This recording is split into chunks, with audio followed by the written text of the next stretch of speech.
읽도록 하겠습니다.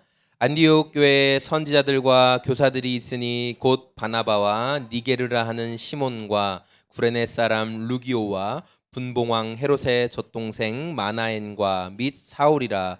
주를 섬겨 금식할 때 성령이 이르시되 내가 불러 시키는 일을 위하여 바나바와 사울을 따로 세우라 하시니 이에 금식하며 기도하고 두 사람에게 안수하여 보내니라. 아멘.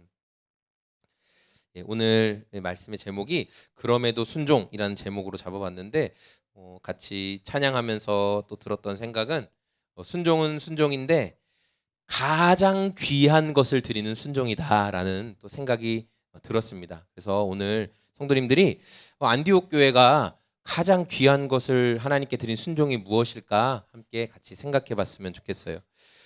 우리가 오늘 읽은 말씀은 사도행전 13장 말씀입니다. 우리 그동안 12장을 굉장히 구체적으로 자세히 살펴보았고 이제 13장에 들어가는 거예요. 자, 이제 사도행전 13장부터는 본격적으로 복음이 확장되는, 이제 복음이 예루살렘과 유대 땅에만 머물러 있는 것이 아니라 멀리 퍼져서 어디까지 퍼지냐면 로마에까지 퍼지는 내용이 기록되어 있어요. 자, 이 이미지는 바울의 전도 여행, 바울이 1차, 2차, 3차에 걸쳐서 전도 여행을 다녔던 그 길을 기록하고 있는데 오늘 우리가 13장에서 살펴볼 건 1차 전도 여행의 내용이에요. 자, 1차 전도 여행은 여기 빨간 박스에 나오는 이 부분이 바울이 1차 전도 여행 때 돌아다녔던 곳입니다. 그래서 이 첫 번째 파란 색깔 부분을 보시면 바울이 이렇게 1차 전도 여행을 안디옥에서부터 시작해가지고 1차 전도 여행을 여기 섬 이렇게 돌아다닌 내용을 눈으로 보시면 될 것 같습니다. 13장에서 14장은 1차 전도 여행의 내용이 기록되어 있는데 또 우리 세움 형제가 또 이렇게 지도를 좋아하죠. 보세요. 여기가 로마입니다. 여기까지 가는 거예요. 로마까지. 이제 아시겠죠? 여기부터 해서 거쳐서 저 로마까지 가는 거예요. 바울의 전도 여행 여정이. 네, 잘 들어주세요. 우리나라 얘기는 오늘 안 나옵니다. 자, 바울은 3번에 걸쳐서 전도 여행을 하는데, 자, 첫 번째 이 전도 여행 한 2년간 돌아다니면서 2,300여 킬로미터를 돌아다녀요. 복음을 전한 지역은 이미지에 나오는 것처럼 이 구브로, 그러니까 키프로스 섬, 그리고 남쪽 갈라디아 지역에서 복음을 전했어요. 여러분 비행기 거의 한 번씩은 타보셨죠? 아마 여기 계신 분들은 거의 한 번씩 비행기 타봤어요. 지금이야 수천 킬로미터를 가는 게 비행기 타고 또 좋은 배가 있어서 금방 수천 킬로미터를 갈 수 있어요. 그렇죠? 그러나 바울 당시에 비행기가 있었을까 없었을까요? 안타깝게 그때는 비행기가 없었어요. 그래서 하루 이틀이면 지금이야 금방 가지만 그때 당시에 노젓는 배로 가면 정말 막 몇 개월, 몇 년이 지나야 갈 수 있는 굉장히 먼 거리였어요. 그리고 오늘 우리 1절 말씀을 우리 성경책에서 보면 안디옥 교회에서 인정한 5명의 사람이 등장해요. 이제 안디옥 교회가 이 5명을 인정한 거예요. 우리 교회 리더들이다라는 5명으로 기록되어 있는데 그 가운데 우리에게 익숙한 이름은 바나바와 사울, 바울이라고 나중에 불려지는 사울, 두 사람이 유명한 사람이에요. 바나바는 누구였냐면 안디옥 교회 담임 목사님, 안디옥 교회 담임 목사님이 바나바 목사님이었고, 그리고 사울 목사님은 어떤 분이었냐면은 안디옥 교회에 복음을 가르치시던 성경 교사로서 복음을 가르치던 목사가 우리로 치면 교육 목사 같은 분이에요. 그분이 사울 목사님이었어요. 자, 그런데 안디옥 교회 성도들은 이 교회의 담임 목사님과 또 교회에 성경을 가르치던 두 목사님을 어떻게 했냐면은 선교사로 보내요. 선교사로 가시오. 이것을 통해서 안디옥 교회가 얼마나 선교 사역의 진심인가, 선교에 얼마나 마음을 쏟고 있는가를 우리가 말씀을 통해 잘 알고 있죠. 자, 그런데 이와는 대조적으로 처음 교회가 세워진 교회가 어디냐면은 예루살렘 교회예요. 그렇죠? 예루살렘 교회는 안디옥 교회의 부모 교회라고 했는데 기억나요, 혹시?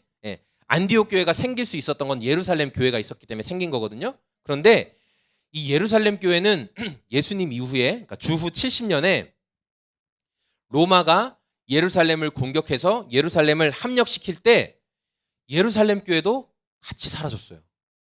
계속 생명력을 유지하고 예루살렘 교회가 남아있지 못하고 같이 사라지게 되었어요. 예루살렘이 멸망하게 되면서. 그러니까 예루살렘 교회는 초대 교회라는 굉장한 상징성을 가지고 있었지만 안디옥 교회처럼 선교 사역을 적극적으로 감당했을까요? 그렇지 못했을까요? 선교 사역을 적극적으로 감당하지 못했어요. 왜냐하면 선교를 하기에는 조금 제약이 많았거든요. 우리가 지나온 말씀을 통해서 봤지만 유대인들 중심으로 이루어진 예루살렘 교회는 우리 유대인들은 하나님께 특별히 뭐 받았어? 선택받았어. 그걸 무슨 사상이라고 했는데 혹시 기억나요? 선민 사상. 우리는 선택된 민족이야.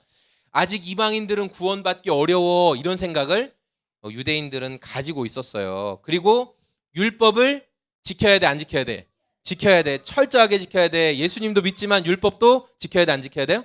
지켜야 돼. 이런 마음이 있었어요. 그러다 보니까 이방인들에게 복음을 전하는 데 있어서는 굉장히 소극적이었어요.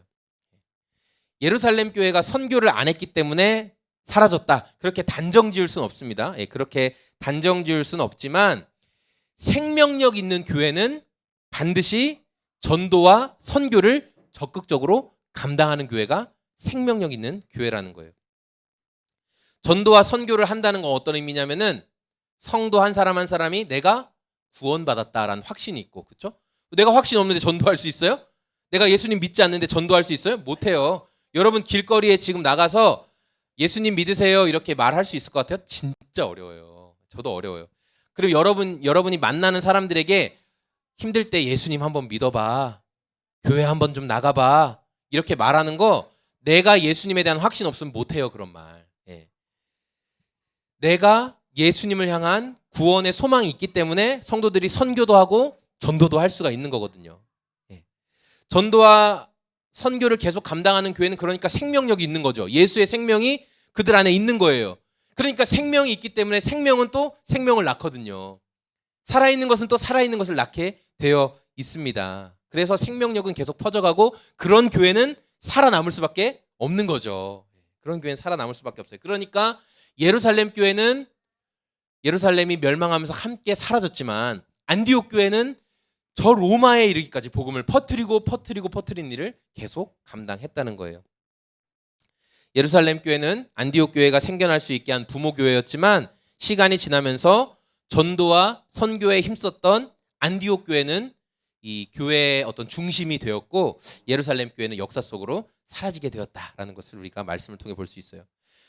오늘 말씀에 나온 것처럼 안디옥 교회 성도들이 놀라운 결단을 내리게 되는데 그들은 교회에서 인정받는 5명의 이 성도들 중에 지도자들 중에 2사람을 선교사로 보내게 돼요. 자, 2절 말씀에 보면 뭐라고 나와요? 한번 읽어볼까요? 시작. 그들이 주님께 예배하고 금식하고 있을 때 성령이 그들에게 말씀하셨다. 안디옥 교회의 모든 성도들이 어떻게 했냐면은 주님, 우리 교회가 어떻게 하나님 섬겨야 됩니까? 우리 교회가 어떤 방향으로 가야 됩니까? 라고 기도하면서 특별히 금식으로 기도했대요. 하나님께 금식하며 기도했대요. 그러니까 하나님께서는 안디옥 교회가 어떤 사명을 감당해야 되는지, 어떤 방향으로 나아가야 되는지를 말씀해 주셨어요. 그게 뭐였어요? 너희는 나를 위하여 바나바와 사울을 따로 세워라. 내가 그들에게 맡기려고 하는 일이 있다. 성령님이 말씀하셨어요. 그러니까 너희가 바나바와 사울을 구별해서 따로 준비시켜라. 이렇게 명령하셨어요. 성령님은요, 안디옥 교회가 어떤 교회 되기를 원했냐면 전 세계에 복음 전하는 교회 되기를 원하셨던 거예요. 그래서 안디옥 교회들이 그것을 위해 해야 될 순종이 있는데 뭐냐면 교회의 기둥 같은 담임 목사였던 바나바 목사님과 또 성경 말씀을 가르쳐주던 사울 목사님을 선교사로 보내라는 거예요. 안디옥 교회에 머물러 있게 하지 말고 보내라, 이렇게 말씀하신 거예요. 여러분, 성령님께서 금식하며 기도하고 있던 안디옥 교회 성도들에게 하신 이 명령이 순종하기 쉬운 명령이라고 생각하세요? 우리 교회가 이렇게 뭐 오래되고 그렇진 않지만 그래도 우리가 함께 이렇게 공동체로 신앙생활 하고 있잖아요. 그런데 제가 갑자기 여러분에게 하나님이 이성민 목사를 저기 선교사로 보내야 될 것 같다, 다른 교회로 보내야 될 것 같다, 이런 마음을 주시면 여러분 기꺼이 얼른 가세요 그렇게 하실 거예요? 그러실 것 같은데. 네. 그러면 우리 교회가 사라지는 거잖아요, 그렇죠? 우리 교회가 그러니까 뭐 다른 분이 오시든지 이름을 바꾸든지 어떤 정체성이 좀 변화가 있겠죠. 굉장히 어려운 일이죠, 안디옥 교회 성도들에게는. 여러분 안디옥 교회는요 지금 엄청나게 성장하고 있는 교회였어요. 그걸 생각해야 돼요. 가만히 있어도 저 문을 열고 하루에 수백 명 수천 명이 몰려왔어요. 이 교회가 그렇게 생명력 있는 교회라면서요. 이 교회가 그렇게 예수님의 능력이 나타나는 교회라면서요. 사람들이 막 몰려왔다고요. 오늘날 수많은 교회들이요 교회 성장하는 거를 그 소망을 포기하지 못하고 있거든요. 교회 사람이 늘어나는 거. 저도 그 질문에서 솔직히 자유롭지 못해요. 저도 성도가 많았으면 좋겠어요. 그런데 목사님 성도가 왜 많아졌으면 좋겠어요? 이러면 다들 그럴듯한 이유를 댑니다. 소망의 이유를 대요. 뭐냐면 성도가 많으면 큰 교회가 되면 선교 사역도 좀 크게 할 수 있으니까, 큰 교회가 되면 지역교회 어려운 교회들 크게 도와줄 수 있으니까 우리가 주님의 일을 더 많이 더 큰 일을 할 수 있지 않냐? 다 그렇게 대답하세요. 누구 하나 내가 욕심이 나서 그래 이런 분 저 못 봤거든요. 다 큰 일을 하려고 한다고 다 그렇게 얘기해요. 하지만 여러분 많은 사람들이 모이는 규모를 포기하지 못하는 실제적인 이유를 제가 업계의 비밀을 알려드릴까요? 돈, 권력, 명예가 다 모이기 때문이에요. 큰 교회가 되면요 돈, 권력, 명예가 다 모입니다. 성도들 중에 잘 나가는 사람이 많겠죠. 변호사, 검사, 판사, 의사 잔뜩 있겠죠. 뭐 건축하는 사람 많겠죠. 가수도 있어요. 맞아요. 교회 가수 있나요? 네. 그러니까 당연히 돈도 많이 모이고 그분들을 통한 어떤 여러 도움도 많이 받을 수 있을 것이고, 돈, 권력, 명예가 다 모여요. 이 담임 목사는 명예가 그만큼 높아지는 거예요. 내 말 한마디면 말이야 국회의원도 움직일 수 있고 의원들도 움직일 수 있어. 네. 그만큼 돈, 권력, 명예가 다 모이는 거예요. 그러니까 포기하지 못하는 거죠. 안디옥 교회는요 가만히만 있어도 대형 교회로 가는 길에 지금 들어섰어요. 엄청나게 많은 사람들이 몰려들고 사람들에게 칭송을 받고 있었거든요. 바나바 목사님은 담임 목사로서 성도를 잘 돌봤어요. 그래서 교회가 부흥했어요. 사울 목사님은 부활하신 예수님을 잘 증거했어요. 사울 목사님은 구약의 정통한 사람이었어요. 기억나요? 가멜리알이라는 구약의 랍비 밑에서 아주 정통으로 배운 사람이에요. 지금으로 치면 하버드, 서울대 출신이에요. 그래서 구약 성경을 관통해가지고 예수님의 복음을 전했어요. 그러니까 많은 사람들이 사울 목사님의 가르침을 받으면 와, 이 말씀이구나. 그러니까 성도가 늘어날 수밖에 없어요. 성경 공부도 기가 막히게 가르친다고 하지. 또 담임 목사님은 성도들을 기가 막히게 신방하고 돌본다고 하지. 교회가 잘 안 될래야 안 될 수가 없는 거예요. 부흥할 수밖에 없는 거예요. 그러니까 나머지 3명의 여기서 기록되어 있던 바나바 목사님과 사울 목사님 이후에 나머지 3분들도 예수님을 향한 강력한 체험들이 있는 사람들이었어요. 그러니까 교회의 모든 지도자들이 다 탁월한 사람들이었어요. 교회가 부흥될 수밖에 없는 그런 상황이었어요. 가만히 있어도 대형 교회로 갈 수밖에 없는 안디옥 교회. 그런데 이 안디옥 교회 성도들은 상황이 그냥 흘러가는 대로 신앙생활을 하지 않았다라는 거예요. 우리 교회가 어떤 교회로 가야 되는지, 하나님이 우리 교회를 통해 원하시는 게 무엇인지 성도들이 뭐 했어요? 금식하며 기도했다는 거. 이게 중요해요. 지도자 5명만 기도한 게 아니라 모든 성도들이 하나님 우리 교회가 어느 방향으로 가야 됩니까? 이 대형 교회로 가는 길로 지금 가는 게 맞습니까?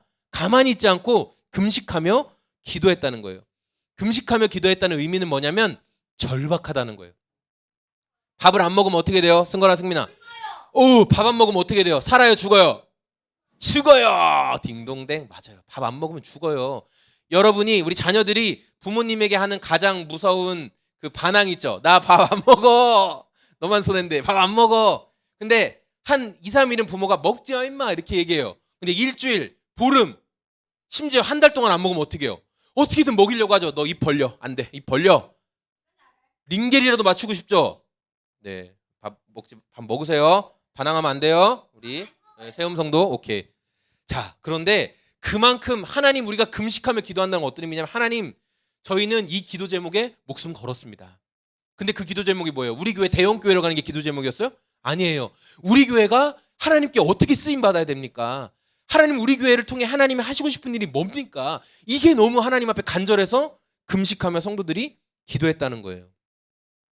안디옥 교회 성도들은요 가만히 있어도 큰 교회 될 수 있었는데 그냥 그 흐름에 동참해서 야, 우리 교회에 부흥하는 게 우리 교회의 소망이야. 우리 교회 대형 교회 되는 게 우리 교회의 소망이야. 그렇게 살지 않았다는 거예요. 그래서 성령 하나님은 안디옥 교회 성도들의 그 기도를 들으시고 어떻게 하셨어요?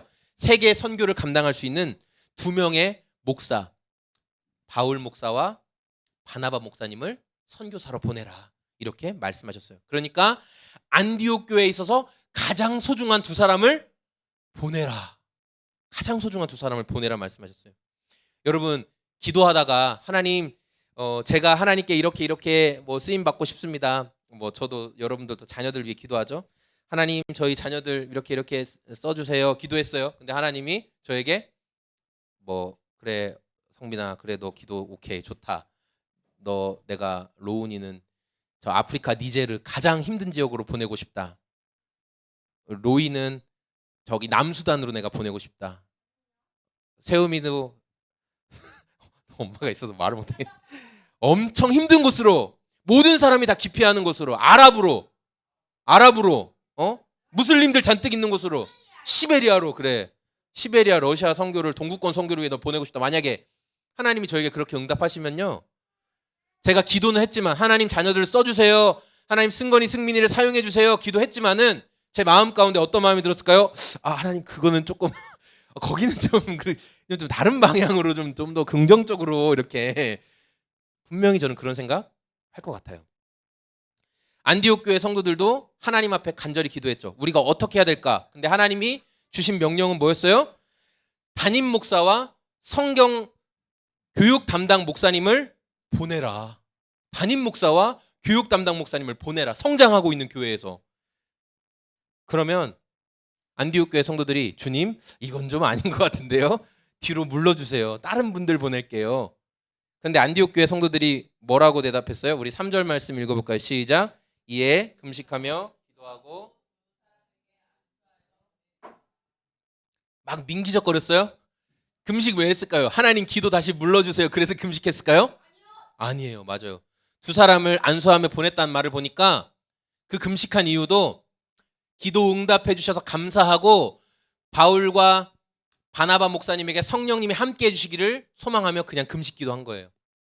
그리고 지체하지 않고 질질 끌지 않고 뒤로 미루지 않고 2 목사님을 선교사로 보냈어요. 세계 선교하세요 보냈어요. 그들은 바나바와 사울이 안디옥 교회에 계속 머물러 있고 우리 교회가 안정적인 교회가 되고 대형 교회 되는 것을 신앙의 목표로 삼지 않았어요. 신앙의 목표로 삼지 않았어요. 이거 퀴즈 나간 거예요. 네. 안디옥 교회 성도들은 하나님의 명령에 순종하는 것, 하나님이 주신 사명에 순종하는 것이 진짜 신앙이다. 그것을 믿고 실천했다는 거예요. 그래서 2사람을 이렇게 안수해서, 누가 안수했어요? 성도님들이 2 지도자들을 안수하고 보냈다라는 거예요. 그러니까 여러분, 선교하고 전도하는 것은 모든 성도들이 다 감당해야 될 일이라는 게 성경의 모범이라는 거예요. 잊지 마세요. 아이고 뭐 그 사역자들이나 전도하고 선교하는 것이 절대 아닙니다. 우리 모두가 그 책임을 감당하고 공동체를 세워가고 지도자들을 세워주는 거예요. 여러분, 하나님 좋으신 분이죠. 하나님 좋으신 분이에요. 우리 진짜 아버지 되시죠. 하나님이 우리의 진짜 아버지십니다. 근데 비록 우리가 살다 보면은 이 육신의 아버지들이 이렇게 온전치 못한 모습들이 참 많아서 그로 인해 상처를 많이 받죠. 그 새롭게 하소서, 그 주영훈 씨가 그 진행하는 새롭게 하소서 그 간증 프로그램이 있는데, 거기에 보면은 그 이렇게 목사님들 또 일반 어떤 유명인들 이런 분들이 나와서 간증을 많이 해요. 근데 누구 친구? 네, 나중에 말해주세요. 근데 중요한 거는 뭐냐면 거기에 나와서 이런 자기가 살면서 이제 보통 다 어려움을 많이 겪는데 그 어려움을 겪었다고 말씀하시는 분들의 99%는 다 아버지 때문에 받은 상처야. 엄마 때문에 받은 상처는 진짜 거의 없고, 아버지가 진짜 막 악랄하게 애들을 두드려 패고 막 자녀 엄마를 괴롭히고 집안 다 탕진해버리고, 와 진짜. 그러니까 주영훈 씨가 이렇게 얘기해. 그러니까 주영훈 씨도 아버님이 목사님, 개척교회 목사님이었는데 경제적으로 이제 거긴 너무 힘들었던 거죠. 그러니까 그 막 눈물 흘리면서 그런 얘기를 하더라고. 도대체 무슨 일이 있었기에 아버지들이 그렇게 자녀들을 힘들게 하고 가정을 어렵게 하는지 자기는 너무 마음이 괴롭다, 생각만 하면. 도대체 그 1940년 50년 60년 그때 무슨 일이 있었기 때문에 그렇게 아버지들이 악랄하게 그렇게 자녀들을 괴롭히고 힘들었냐, 뭐 그런 얘기를 하더라고요. 참 그래요. 그러다 보니까 우리가 하나님 아버지 이렇게 말하면서도 아버지에 대해서 오해해요. 하나님 좀 무서운데 마음에 남아 있는 거예요. 예. 아까 로이가 넘어졌을 때 의자에서 장난치다 넘어졌을 때 가장 먼저 어디를 봤는 줄 아세요? 저를 보더라고요. 예. 넘어져서 자기 다리를 보거나 다른 데 본 게 아니라 바로 저부터 봐요. 왜냐하면 저한테 많이 혼났으니까. 저한테 하도 많이 혼나니까 그게 이제 아빠한테 나 또 혼나면 어떡하지? 예. 로이 안 혼낼게요. 안 혼낼게요. 괜찮아요. 괜찮아요? 안 다쳤어요? 예. 저도 이렇게 노력할게요. 예. 승건이 괜찮아요? 예. 안 다쳤어요? 예. 지금 액션으로 보여주고 있어요. 예. 그게 뭐냐? 예, 괜찮아요. 세움이 괜찮아요. 예. 이제 더 이상 넘어지지 마세요, 여러분. 예, 저도 다쳐요. 그러니까 말하지 않아도 내 몸으로 그게 그냥 남아 있는 거예요. 나 혼날 텐데. 그게 우리가 부모에게 받은 상처나 아픔들은 그렇게 몸으로 남아 있는 거죠. 그러다 보니까 우리가 어떤 생각하냐면 말로는 하나님은 내가 행복한 걸 원하셔 이렇게 말은 해요. 근데 실제로 우리한테 어떤 조그만 어려움이나 근심이 생기면 거봐. 하나님도 내가 행복한 걸 원하시지 않는 것 같아. 하나님도 내가 더 어렵고 힘들게 원하셔. 하나님도 우리 부모랑 똑같아. 이런 마음을 갖게 된다는 거죠. 그러나 여러분 그거 거짓말입니다. 하나님은 당신의 자녀가 행복하기를 원하세요. 당신의 자녀가 정말 행복하기를 원하시고 누구보다 여러분 한 사람 한 사람의 기쁨과 행복에 관심이 많으세요. 하나님은 저와 여러분이 행복하게 원하시고 행복의 길로 인도하세요. 그런데 중요한 건 뭐냐면 진짜 행복한 길로 인도하신다는 거예요. 진짜 행복한 길. 그러니까 내가 기도하고 있던 제목들이 다 응답되고 내가 편안하고 내가 즐거워서만 행복한 게 아니에요. 우리가 좋은 곳에 가고 행복한 곳에 가고 뭐 어디 힐링하러 가도 여러분 마음에 평안이 없으면 장소는 아무 상관이 없어요. 예. 저는 맨날 난 어디 산속에 들어가고 싶어 이런 이야기를 하는데 예, 제가 가평에 있는 어디 잣나무 숲 캠핑장 엄청 공기 좋은데 피톤치드 빵빵 나온 데 가서 제가 있다고 합시다. 그런데 우리 교회에 문제가 생기고 제가 함께하는 분들한테 뭐 아픔이나 어려움이 생겼다고 해서 제가 거기 누워 있은들 제 마음이 행복하겠어요? 안 행복해요. 예. 우리 마음에 쉼이 없으면 우리는 어디 가든지 무슨 뭐 크루즈를 타고 전 세계를 유랑해도 마음은 늘 괴로울 뿐이에요. 우리 마음에 쉼이 없으면. 그래서 주님이 뭐라고 말씀하셨어요? 내 멍에를 메고 내게 배우라. 나는 마음이 온유하고 겸손하니 너희가 내 멍에를 메면 너희 마음의 쉼을 얻으리라. 예수님 말씀하셨거든요. 마음의 쉼을 주신다고 말씀하셨어요. 그래서 주님은 단순히 내가 원하는 것을 이루는 것이 행복이 아니라 주님께 순종할 때 진짜 마음의 쉼과 행복을 누릴 수 있다고 말씀하셨어요. 그래서 안디옥 교회 성도들은 우리 교회가 대형 교회 되고 우리 교회가 커지는 게 진짜 행복이 아니란 걸 알았던 거예요. 하나님의 뜻대로 행하는 게 진짜 행복인 걸 알았던 거예요. 그래서 금식하며 기도할 때 하나님 우리 교회 커지게 해주세요. 대형 교회 되게 해주세요. 하나님 우리 교회 예산으로 1조씩 쓰게 해주세요. 그렇게 기도하지 않고 하나님 우리 교회는 왜 세워졌으며 이렇게 많은 성도들을 붙여주시는데 우리 교회는 지금 어디로 가야 됩니까? 모든 성도가 금식하며 기도했어요. 목숨 걸고. 그러니까 하나님께서 알려주신 거예요. 너희 교회는 선교해야 돼. 너희 교회는 지금 가장 중요한 2명의 지도자를 선교사로 보내야 돼. 정말 준비 잘 된 그 2사람이 전 세계로 나가서 복음을 전해야 돼. 교회가 외형적인 것에 부응하고 성공을 향해 갈 때 성도들이 그것에 만족하지 않고 목숨 걸고 기도하며 하나님의 뜻을 찾았어요. 그래서 하나님은 안디옥 교회에 사명을 주셨다는 거예요. 안디옥 교회가 감당해야 될 사명. 그러니까 저는 이 말씀 준비하면서 제가 그럴 것도 아니면서 굉장히 막 마음에 눈물이 났거든요. 와, 안디옥 교회 성도들은 어떻게 저런 결심을 할 수 있었을까? 네, 어떻게? 만약에 저한테 우리 교회에서 재정적으로 굉장히 큰 도움이 되는 분이 있는데 그분이 갑자기 저 선교사로 가야 됩니다 하고 간다고 하면은 가지 마시라고. 그거 주님의 음성 잘못 들었다고 저는 아마 그렇게 말했을지도 몰라요. 예. 근데 안디옥 교회 성도들은 어떻게 했어요? 보냈다는 거예요. 기꺼이 금식하며 보냈어요. 왜냐하면 그게 하나님 뜻인 줄 알았으니까. 오늘 저와 함께 하고 있는 우리 귀한 성도님들, 특별히 우리 이 소금 제작소의 무더운 더위 가운데 선교에 대해서 생각해 볼 수 있는 너무나 귀한 시간인 것 같아요. 하나님께서 오늘도 우리에게 맡기신 사명을 순종할 때 진짜 행복을 경험할 수 있다는 거예요. 예. 내가 뭐 맛있게 잘 먹고 누리는 게 행복이 아니라 하나님이 나에게 원하시는 게 뭔지 알고 실천할 때가 진짜 행복을 누릴 수 있다. 우리 그것을 기억하며 특별히 기도하면서 하나님 저에게 맡기신 사명 그리고 소명을 감당하는 인생 살게 도와주세요. 주님의 인도하심을 받는 저와 우리 성도님들이 다 되시기를 소망합니다. 아멘. 우리 주신 말씀 생각하면서 함께 기도했으면 좋겠습니다.